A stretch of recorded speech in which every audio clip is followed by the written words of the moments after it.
Hi, everybody. Claudia here from Hugo Coffee Roasters. As you know, we are a coffee roasting company on a mission to save animals. And why do we do that? Because we love animals. I used to run an animal rescue, so I started a roasting company, and I help animal rescues nationwide. And we do so by having week-long online fundraisers where I donate $2.50 for every single item sold on the website during the course of the week-long fundraiser to a specific rescue nationwide. But today, we're with a local rescue, which we're always excited to support our local friends. And we're with Deb from the UAAF. Good morning, Deb. Hi, good morning, Claudia. Thanks for having me. Of course, nice to see you. Now, Deb, remind the fans, I know your fans already know, and our fans probably know since we've done this quite a few times with you guys, because we love you guys. Tell us a little bit about UAAF. UAAF, that stands for the Utah Animal Advocacy Foundation. We were founded in 2002 by two wonderful women, Mary Jo Korb and Jen Clayton.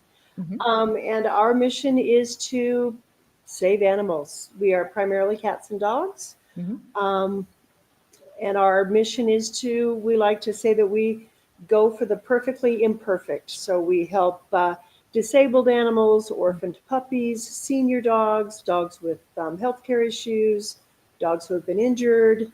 So that's our specialty. I love that. I love that. Okay, Deb, tell me a little bit about, I presume you're foster based. We are. And how big of a foster network do you have? We have anywhere from 15 to 25 different foster families. It just depends on need and availability. Sure. So like currently we have 34 dogs in our program and 13 cats. And just depends on if we get an influx of puppies, for example. Tomorrow, if we get a call and we need a foster family for puppies, one of our foster homes will step up. If somebody specializes in senior dogs, they'll step up. So that's interesting, because I don't know that I've ever talked about this on a live stream, but the fosters have specialties. So you might have a foster that is particularly adept with seniors, adept with puppies, adept with medically challenged, medical recovery situations. Yes. But I mean, everybody will take whoever they can, Yes. We have our foster homes have huge hearts. Yes. And for example, for years, my partner and we specialized in puppies. Yeah. We had so many litters of puppies come through here. But our foster homes step up wherever the need arises. That's fantastic. So this is something that we also don't talk about, I don't think, enough, which is first of all, two things. One, you have to be a special breed of human who can foster at one after another, because I'm not one of them, because I foster failed twice. But the work is so important, right? The work is fosters get the animal ready to find their forever home, fall in love, help the animal become the animal is meant to be, and then let them loose in the world with hopefully their perfect forever home. Exactly. And it both breaks and expands my heart a little bit every time. And I've certainly foster failed. I think all of our foster families have foster failed. Sure. But just for those who don't know, foster fail means you end up falling in love and keeping the foster. And we've certainly done that. But, the way we talk ourselves out of keeping everyone is just say, everyone we let be adopted out is room for one more. That's right. You're saving another every time you let one go. Yep, saving a life. And that's what we tell our adopted families too. You're making room for somebody else. So you're basically saving two lives. Yeah, it's wonderful. Do you happen to be on TikTok? I am not personally, no. All right. Well, if you find somebody who is, look up Isabel Klee. She is a foster she's a foster for Muddy Paws in New York City. And she's done extraordinary work in spreading the gospel of foster. Fabulous. It's so fabulous because she ticks all, she gets all the points across, right? And under her tutelage or under her care, we watch animals go from shut down or super sick or whatever the issue is to absolutely, flourishing and finding their forever homes. And it's people like you and Isabel and all you crazy rescuers who make such a difference. Now, Deb, tell me, where does UAAF, where do you get the animals? Are they from shelters? Are they from our local shelters? We actually, lots of places. Yes, we will get calls from, for example, Salt Lake County or West Valley that says, hey, we have what we think is a really adoptable kid here, and we'd like to get him out of the shelter. But we've also taken animals from as far away as, California, Colorado. UAF has a fabulous reputation. And so there's word of mouth and, oh, that's a special case.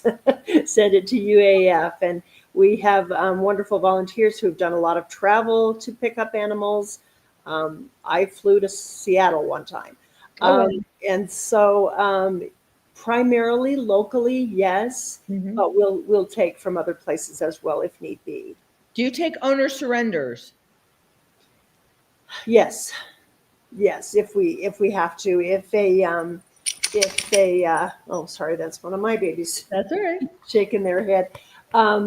We, for example, if an owner passes away and the family can't help, or if there's a need for an owner surrender, yes, we will take them.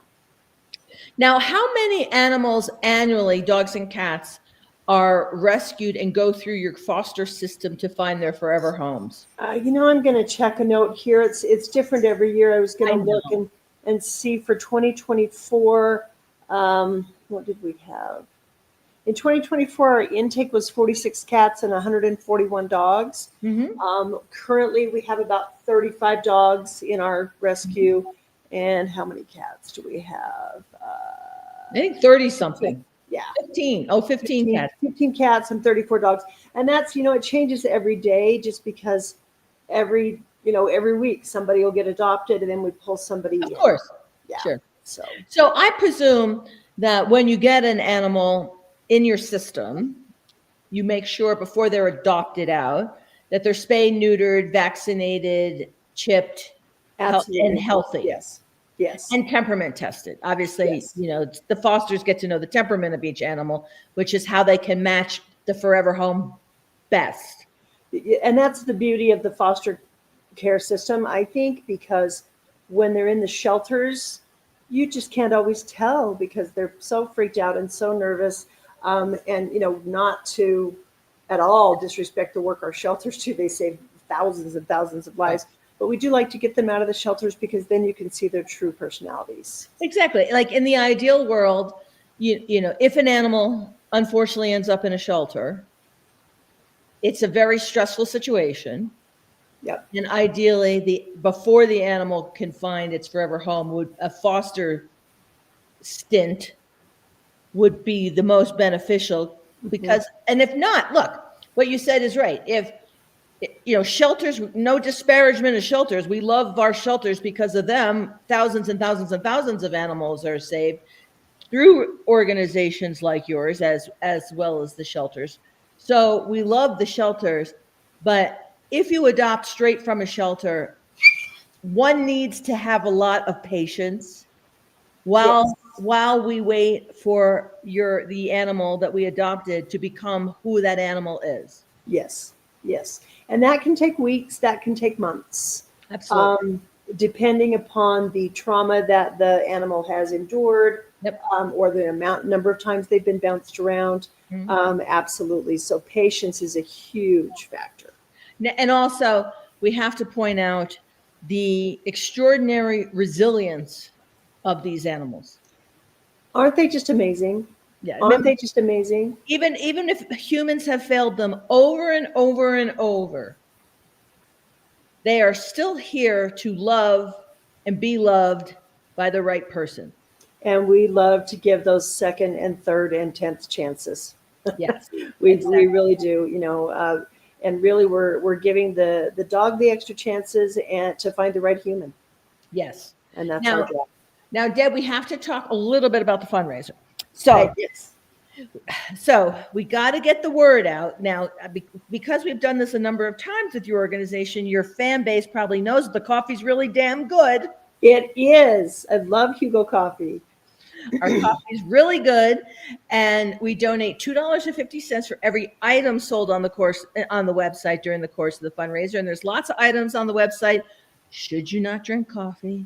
There's adorable mugs, there's hats, there's swag, there's dog stuff. I mean, we have a lot of stuff.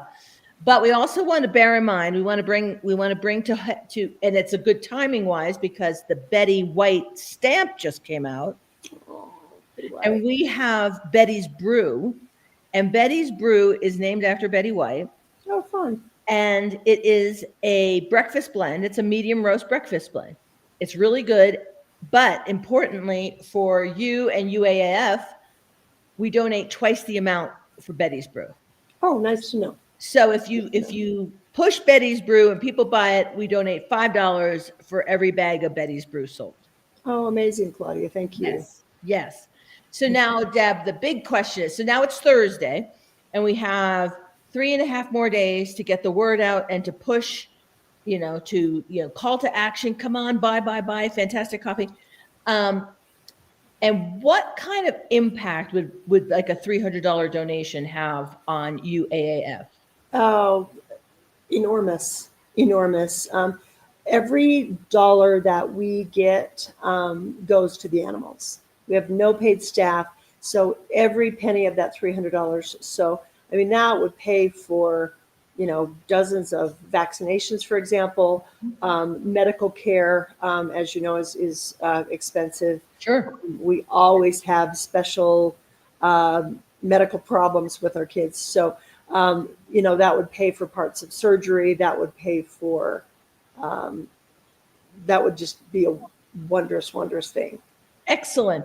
All right, Deb. Well, like I said, we have 3.5 more days. So we got, and I also wanted to mention, where Beth is going to provide you, if she hasn't already, but she's going to provide you with a URL that you can then share with your fan base. So when they get the coffee during the fundraiser and they fall in love with the coffee and they say, oh my gosh, I want to drink this coffee every day and get myself a big old subscription of this coffee. If they use this URL, we will continue to donate to you in the future every time they buy. Oh, that's lovely. That's lovely. So we got to spread that word, and we have 3.5 more days. And we want to do a really good job, Deb, because we want to write you a big old check on Monday.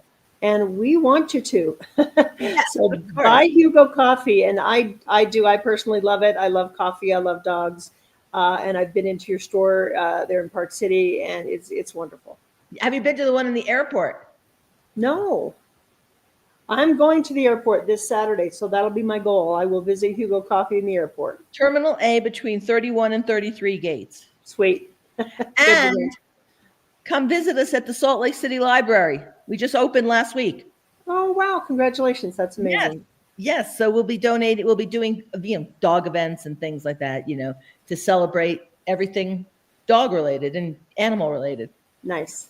Awesome. All right. Now, Deb, you have a wonderful weekend. I hope to write you a big old check on Monday. Thank you, Claudia. Appreciate it. Thank you, Deb. And thank you for all that you do. Buy Hugo Coffee.